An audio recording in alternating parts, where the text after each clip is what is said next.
what happens if you don't get your pre-emerge herbicide on for soybeans?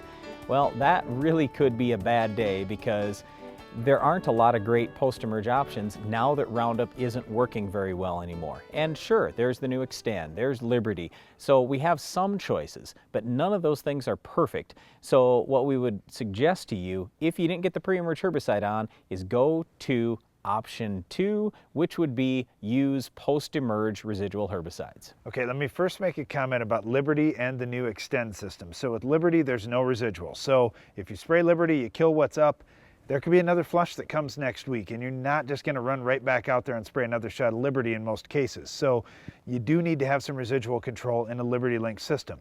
What about Extend? There's been a lot of talk about the residual control that dicamba has, and there certainly is some. It's just not very much. Our dad always told us growing up that dicamba had about 2 weeks worth of residual, or until you got your first rain.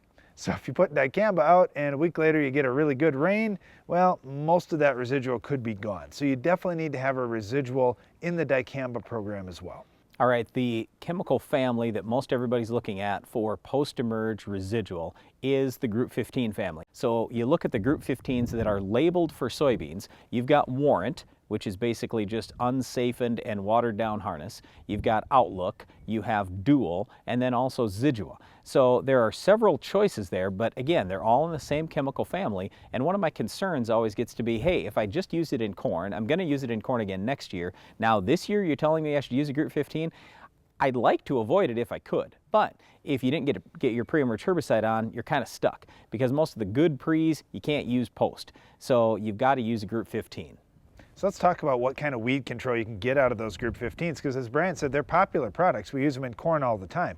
But in corn, we're really focused on getting good grass control, and they certainly have excellent grass control and good residual with that grass control too.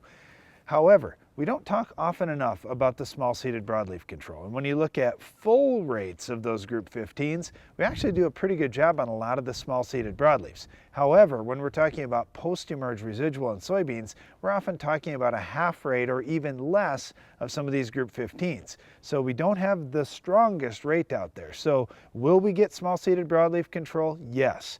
Will we have it for the whole rest of the season? Will it be unbelievable?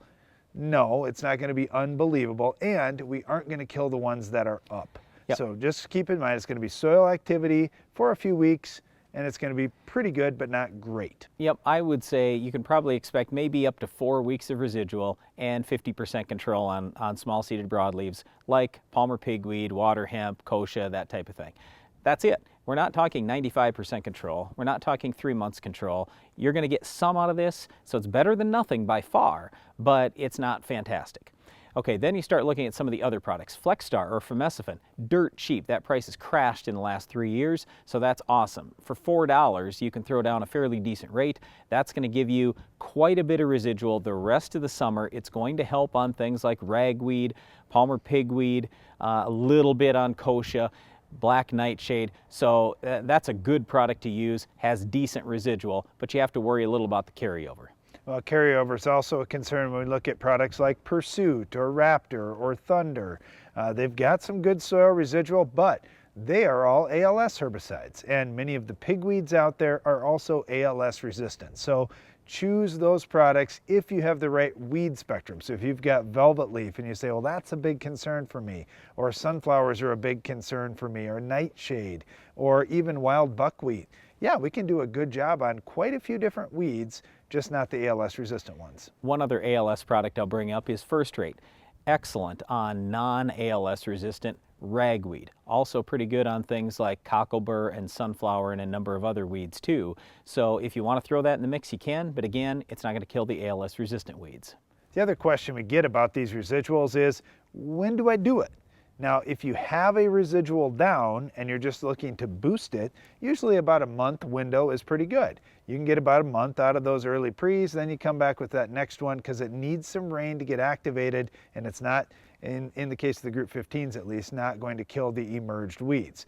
Now, if you're talking about, I don't have any residual out there at all, I'd say get it on as early as you possibly can in the season. Yep, just check the label, spray really early. If you have nothing down, you want to get out there as quickly as possible, because I know that a lot of people talk about, oh, you can have 4-inch tall weeds and everything and it doesn't hurt your yield until then.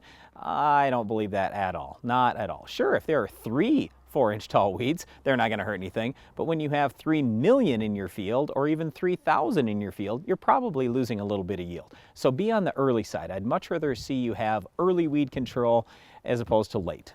Regardless of trait in soybeans, residual herbicides are key to stopping resistant weeds and a lot of the big yield robbing weeds that are out in your field. So if you didn't get a pre down before planting, get a residual out there now.